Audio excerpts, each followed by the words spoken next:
Wakey, wakey, today's focus of the day. Two words, two A words. And oftentimes they get mixed up. They get confused for one another. Activity and achievement. Oh my goodness. If I had a nickel for every time I've talked about this and how important this is, about the difference between activity and achievement, and oftentimes, people can mistake activity for achievement. They can think that the goal is how long something took to do versus actually achieving something. Now, don't get me wrong.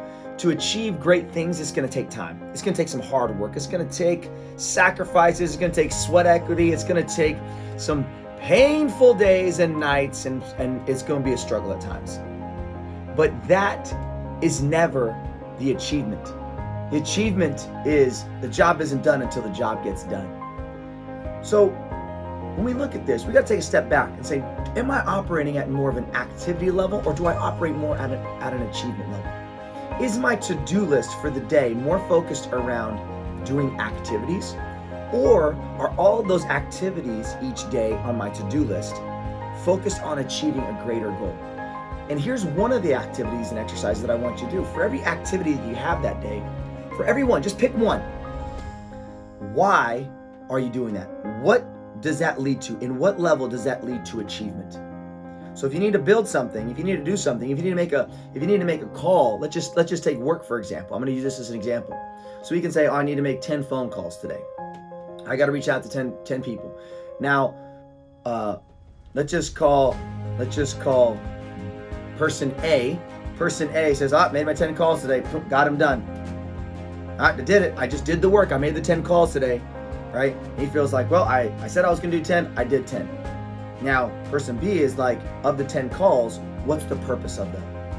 Of the 10 calls, I want to make 5 sales, 6 sales, follow up, whatever the case is. There's a point of doing why the person's doing what they're doing. So person B has more of an achievement. I want to make 10 sales today. So understanding that, it's not about, oh, well, I made 10 calls. That person may need to make 100 calls to get to the 10 sales.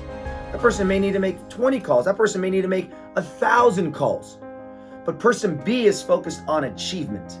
They're focused on making 10 sales that day. Person A is focused on, I did 10. I said I was going to call 10 people. I called 10 people. Not focused on achievement. They're focused on activity.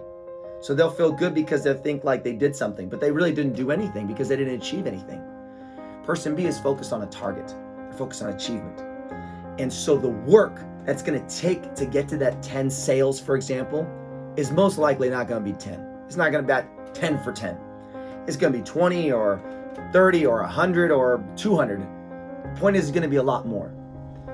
But if it's 200, the mark isn't, oh, I made 200 calls today. No, it's, I did 10. If it's 200 and they got the 10, then they're going to focus next on efficiency because they hit their goal at 10, but now they want to refine their skills to get it from that 200 calls down to 100, then down to 50, then down to 20, so they can refine their skills. But this is one big lesson that I want you to digest today is do not mistake activity for achievement. Life is too short to just go through the motions and to think that that's progress. Understand why you're doing what you're doing, and that's going to have the biggest impact on your fulfillment, because that is what truly fulfillment is all about. Knowing why you're doing what you're doing and doing it and enjoying the process. If you're just doing work for the sake of doing work, it's going to be very mundane. It's going to be very, very boring. So don't mistake activity for achievement. Make your list. Write down why you're doing what you're doing and the result that you hope to get out from doing that activity.